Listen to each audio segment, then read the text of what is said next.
पता नहीं भगवान ने कौन से काले पेन से मेरी किस्मत लिखी है, तभी तो हर तरफ अंधेरा ही अंधेरा है। लगता है भगवान ने मुझे इस धरती पर नाखुश मन से भेजा है, तभी तो मुझे अपने जीवन में इतनी सारी तकलीफों का सामना करना पड़ रहा है। जब मैं 10 साल का था तब मेरे पिताजी मुझे छोड़कर चले गए, जिस वजह से मैं पढ़ाई नहीं कर पाया, और जब मैं बड़ा हुआ तो मेरी माँ मुझे छोड़कर चली गई। बहुत अकेला हो गया हूं मैं। ऊपर से ना तो मैं अपनी पत्नी की जरूरतों को पूरा कर पाता हूं, ना ही अपने बच्चों की खुशियों का ख्याल रख पाता हूं। बहुत बुरा इंसान हूं मैं। समझ में नहीं आता मैं बुरा हूं या मेरी किस्मत। विजय रोज अपनी किस्मत और खुद को कोसता था, क्योंकि वो अपने जीवन में खुश नहीं था। वो अपनी गरीबी और लाचारी से बहुत तंग आ चुका था। ऊपर से घर में सबकी जरूरतों को पूरा करना भी विजय की ही जिम्मेदारी थी। शाम को जब विजय घर जाता है तो विजय की पत्नी सुधा उखड़े मन से विजय से कहती है, आज रात का खाना तो बन गया, पर कल सुबह के लिए घर में राशन नहीं है। तुम्हें कहते कहते लगभग 1 हफ्ता निकल गया, लेकिन अभी तक तुमने घर में राशन नहीं डलवाया।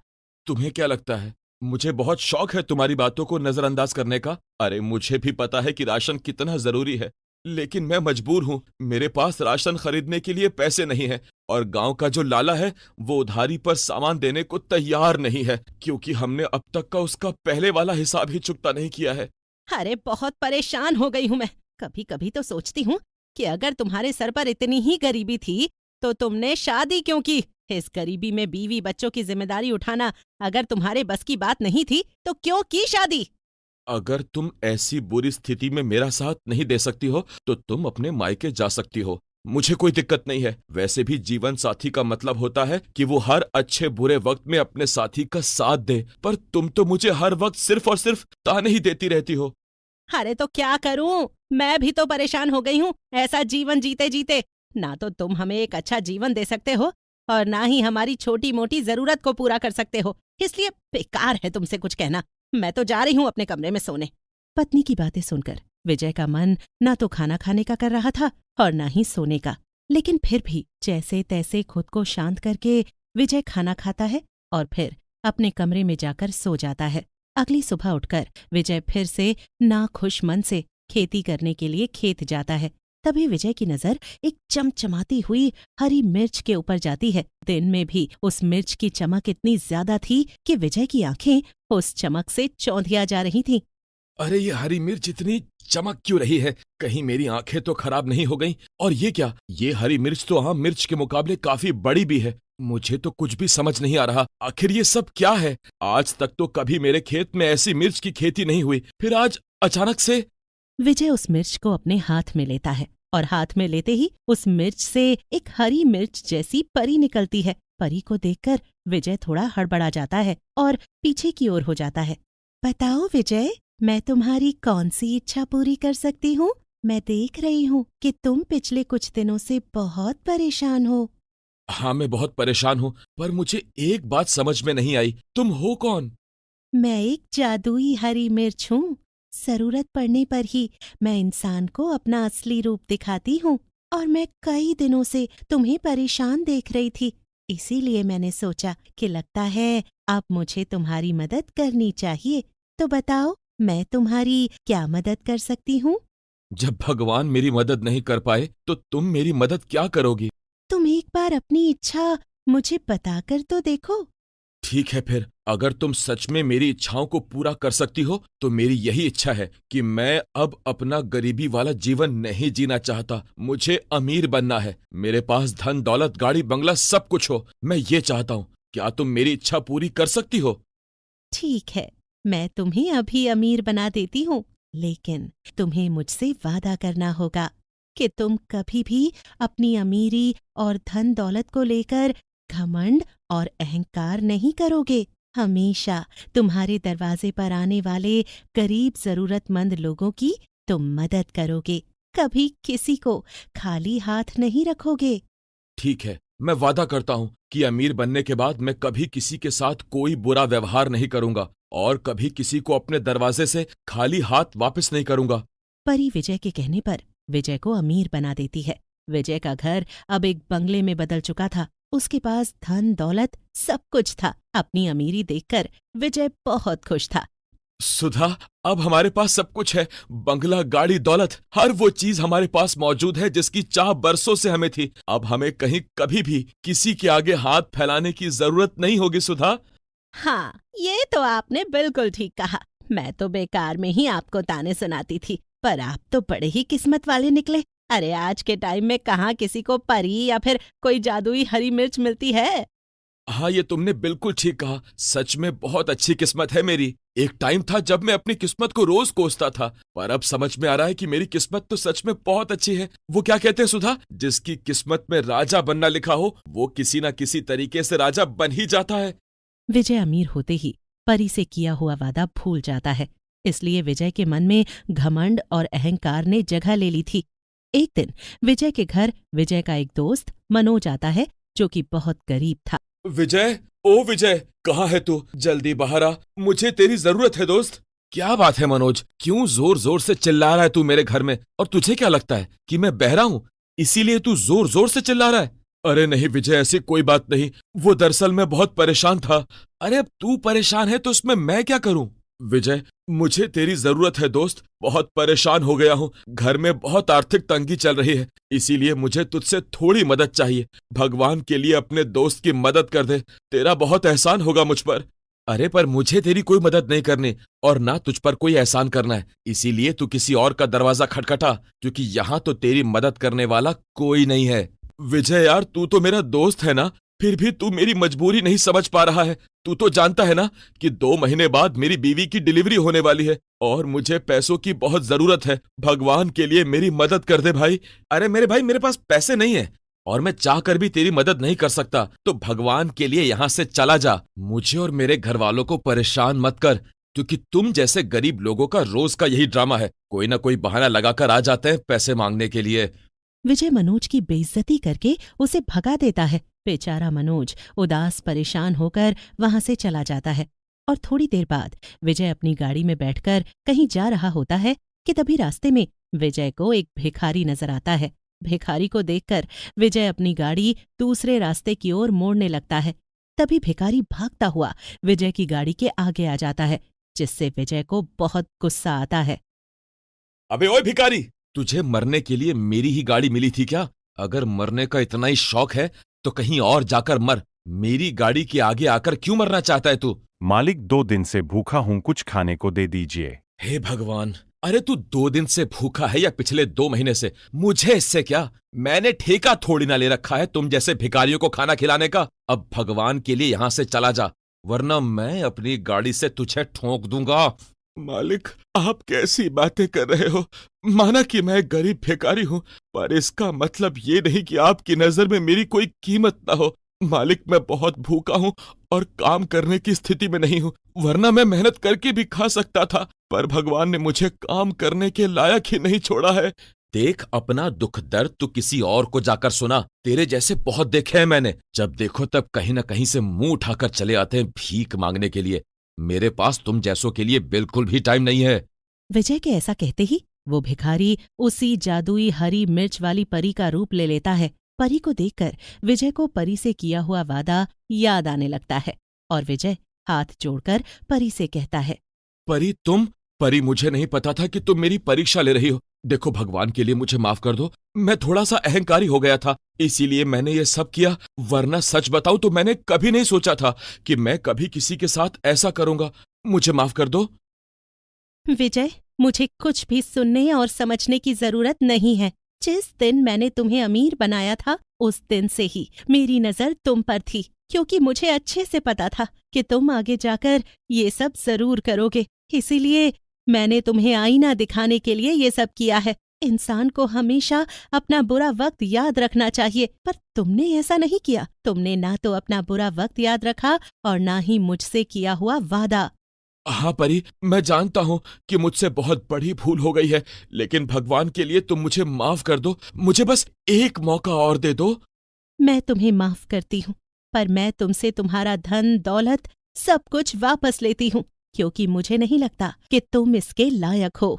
ऐसा कहकर परी तुरंत विजय से उसका सब कुछ वापस ले लेती है, जिसके बाद विजय फिर से गरीब हो जाता है। अपना गरीबी वाला जीवन दोबारा देखकर विजय और विजय की पत्नी सुधा दोनों बहुत परेशान हो जाते हैं और उन दोनों को समझ में आ जाता है कि घमंड और अहंकार हमेशा इंसान को ले डूबते हैं, जैसा कि विजय के साथ हुआ।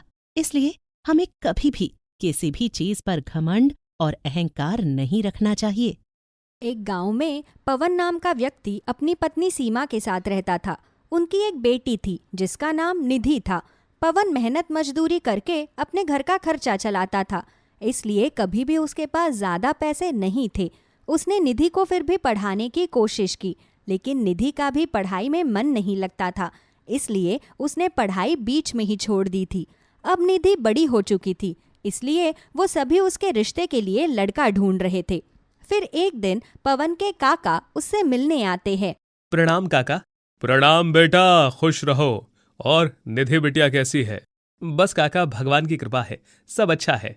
बेटा, मैं यहाँ निधि के रिश्ते की बात करने आया हूँ। लड़का शहर में रहता है, वो बहुत अच्छी नौकरी करता है। मैं सोच रहा था निधि का रिश्ता उस लड़के के साथ हो जाए तो बहुत अच्छा होता। निधि बिटिया वहां पर बहुत खुश रहेगी। जी काका, हम भी निधि के रिश्ते के लिए लड़का ढूंढ रहे हैं, लेकिन हमें अभी तक कोई अच्छा रिश्ता मिल ही नहीं रहा। अगर बेटा तुम्हें सही लगे तो तुम वहां पर रिश्ता कर दो, वरना बाकी तुम्हारी मर्जी। अरे नहीं काका, अगर आप कहते हैं तो रिश्ता सही ही होगा। उसके बाद पवन अपने काका के बताए हुए रिश्ते को देखकर हाँ कर देता है और उसके बाद वो निधि की शादी करवा देता है। शादी के बाद निधि उस लड़के के साथ शहर में चली जाती है। अब पवन और सीमा की चिंता दूर हो गई थी। उन्हें अब अपनी लड़की के लिए एक अच्छा लड़का मिल गया था और उसकी शादी भी हो गई थी। एक तरफ पवन और सीमा अब बेफिक्र होकर अपना गुजारा कर रहे थे, वहीं दूसरी तरफ निधि शहर के तौर तरीकों को सीखने की कोशिश कर रही थी। अरे बहू, आज तेरी पहली रसोई है, तू हमें क्या बना कर खिलाएगी? मम्मी जी, आप जो बोलेंगी मैं वही बना दूंगी। एक काम कर, तू मेरे लिए घर पर पिज्जा और पाव भाजी बना दे। मम्मी जी, मुझे पिज्जा और पाव भाजी बनानी नहीं आती। ये लो, हमारी तो किस्मत ही फूट गई। भला हमें ये कैसी बहू मिली है जिसे खाना भी बनाना नहीं आता। मम्मी जी, मुझे हलवा, पूरी, सब्जी, बाकी सब बनाना आता है, लेकिन मुझे ये पिज्जा वगैरह बनाना नहीं आता। अब तू ही बना ले, तुझे ही तो बनाना है, लेकिन तूने तो मेरा सारा मूड ही खराब कर दिया। इतना कहकर सविता वहां से गुस्से में चली जाती है। बेचारी निधि को कुछ समझ ही नहीं आ रहा था कि वो क्या करे। निधि बहुत ही स्वादिष्ट खाना बनाती थी, लेकिन उसे ये सब जंक फूड बनाना नहीं आता था, इसलिए वो बहुत सोच विचार करती है और उसके बाद खाना बनाने रसोई में चली जाती है। उसके बाद निधि अलग अलग तरह के पकवान बनाती है। फिर वो सभी को खाना खाने के लिए बुला लेती है। फिर सविता और यश दोनों खाना खाने आ जाते हैं। बताओ, ये भी कोई खाना हुआ? अरे इससे अच्छा तो मैं कहीं बाहर से मंगवा कर खा लेती। लेकिन मम्मी जी, खाने में क्या कमी है? खाना बिल्कुल सही तो बना है। ये लो, इस लड़की को घर में आए हुए अभी एक दिन भी नहीं हुआ और मुझसे आते ही जबान चला रही है। मम्मी जी, मैं जबान नहीं लड़ा रही, मैं तो सिर्फ आपको बता रही हूँ।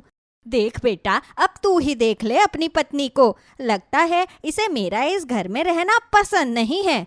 लेकिन देखो, तुम मेरी मम्मी के साथ ऐसा बर्ताव नहीं कर सकती। मेरी मम्मी जैसा चाहेंगी इस घर में बिल्कुल वैसा ही होगा। जी ठीक है। निधि बात को ज्यादा बढ़ाना नहीं चाहती थी, इसलिए वो बात को वहीं पर खत्म कर देती है। वहीं दूसरी तरफ सविता, जो कि बहुत ही चालाक महिला थी, उसने पहले दिन ही जानबूझकर घर में झगड़ा किया था। वो सोचती थी कि शादी के बाद भी सिर्फ अपना ही राज रखेगी और अपनी बहू की बिल्कुल भी नहीं चलने देगी। इसी वजह से आए दिन सविता निधि को बहुत ज्यादा परेशान करती है। फिर एक दिन दोपहर में जब निधि अपने कमरे में सो रही थी तो सविता उसके कमरे में जाती है। ये भी भला कोई सोने का समय है? इस तरह अचानक सविता की आवाज सुनकर निधि हड़बड़ाहट में उठ जाती है। मम्मी जी, क्या बात है? मैंने कहा ये भी भला कोई सोने का समय है? तुम्हें इस टाइम पर घर का काम करना चाहिए। मम्मी जी, मैंने घर का सारा काम खत्म कर लिया और मैं बहुत ज्यादा थक गई थी, इसलिए मैं थोड़ी देर सो गई। सोने के लिए पूरी रात बाकी है, इसलिए तुम अभी उठकर सारा काम करो। मेरा पापड़ खाने का मन कर रहा है, इसलिए तुम पापड़ बनाकर उन्हें छत पर सुखा दो। ठीक है मम्मी जी। इतना कहकर निधि उठकर वहां से चली जाती है। उसे लगता था कि अभी वो घर में नहीं है, इसलिए सविता ऐसा कर रही है। लेकिन निधि को नहीं पता था कि सविता के मन में क्या चल रहा है। निधि हर रोज खूब काम करती थी और सविता उसे दिन में चैन से 1 मिनट भी बैठने नहीं देती थी। वो हर छोटी छोटी बात पर निधि को बहुत ज्यादा डांटा करती थी। फिर एक दिन सविता जब हॉल में बैठकर टीवी देख रही थी और वहीं दूसरी तरफ निधि वॉशिंग मशीन में कपड़े धो रही थी। तूने ये वॉशिंग मशीन क्यों चलाई? क्योंकि मम्मी जी, आपने ही तो कहा था कि मुझे कपड़े धोने हैं। आज से तू हाथ से कपड़े धोएगी। लेकिन मम्मी जी, वॉशिंग मशीन कपड़े धोने के लिए ही तो है। तू फिर से मुझसे जबान लड़ा रही है। मैंने तुझसे कहा ना कि तू हाथ से ही कपड़े धोएगी।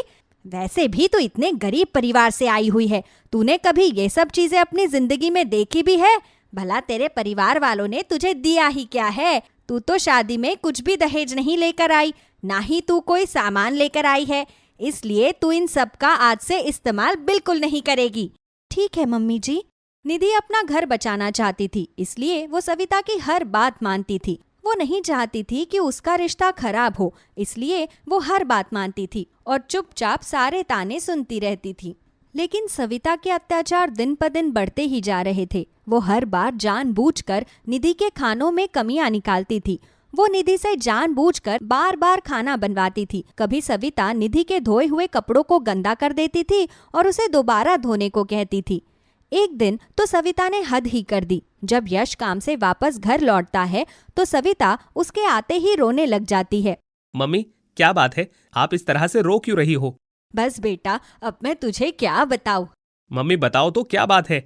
बेटा, तेरे जाने के बाद तेरी बीवी मेरे साथ बहुत बुरा बर्ताव करती है। ये मुझे बहुत ज्यादा मारती है। देख, आज तो इसने जानबूझकर मेरा हाथ जला दिया।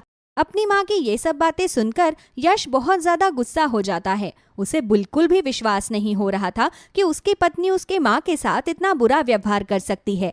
इसलिए यश गुस्से में निधि को वहां पर बुलाता है। जी कहिए, क्या बात है? क्या बात है?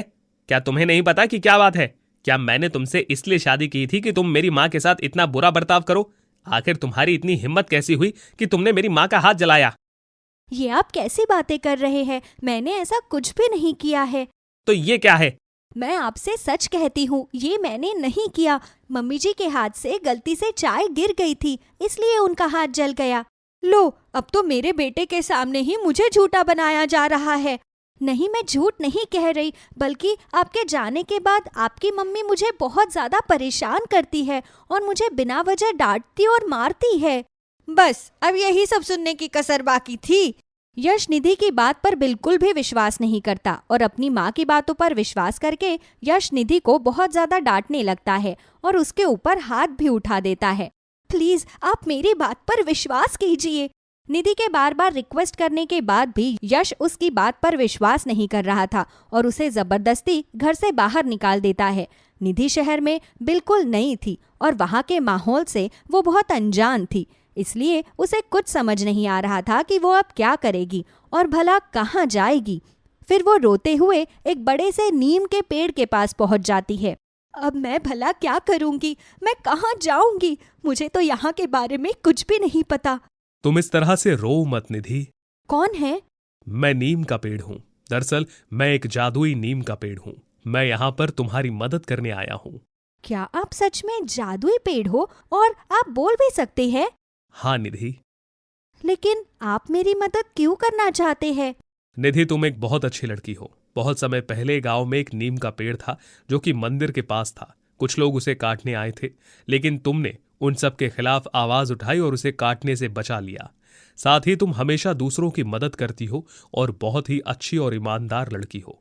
इसीलिए मैं तुम्हारी मदद करना चाहता हूँ। लेकिन अब कुछ नहीं हो सकता। मेरा पति मुझ पर बिल्कुल भी विश्वास नहीं करता और मेरी सास मुझे बहुत ज्यादा परेशान करती है। अब मैं उस घर में और नहीं रहना चाहती। कोई बात नहीं निधि, मैं तुम्हारी मदद करूंगा। उसके बाद उस नीम के पेड़ से कुछ पत्तियां गिर जाती है और वो सभी सोने में बदल जाती है। अब तुम इन्हें बेचकर अपना गुजारा अच्छे से कर सकती हो। मेरी मदद करने के लिए आपका बहुत बहुत धन्यवाद। अच्छा, लेकिन आप ये सब जादू करने के अलावा चल भी सकते हैं? हाँ जरूर निधि। उसके बाद वो नीम का पेड़ अपना साइज छोटा करके निधि को उसके चारों तरफ चल कर दिखाता है और वो खुशी से झूमता है और उछलता हुआ निधि को सुंदर सा डांस करके दिखाता है, जिसे देखकर निधि बहुत ज्यादा खुश हो जाती है। आप तो बहुत ही अच्छा डांस करते हैं। शुक्रिया। इतना कहकर निधि वहां से चली जाती है। उसके बाद वो उन सोने की पत्तियों को बेचकर काफी सारे पैसे जमा कर लेती है और एक अच्छा सा घर खरीद लेती है। जब भी निधि को किसी चीज की जरूरत होती तो वो उस नीम के पेड़ से उन सोने की पत्तियों को ले आती और उन्हें बेचकर अपना अच्छे से गुजारा करती थी।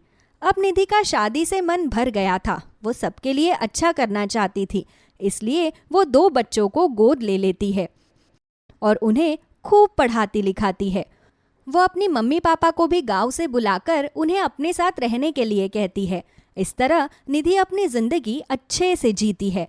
लेकिन जब निधि की सास सविता और यश को पता चलता है कि अब निधि काफी अमीर हो गई है, तो वो दोनों उसके पास उसे वापस घर ले जाने के लिए आते हैं।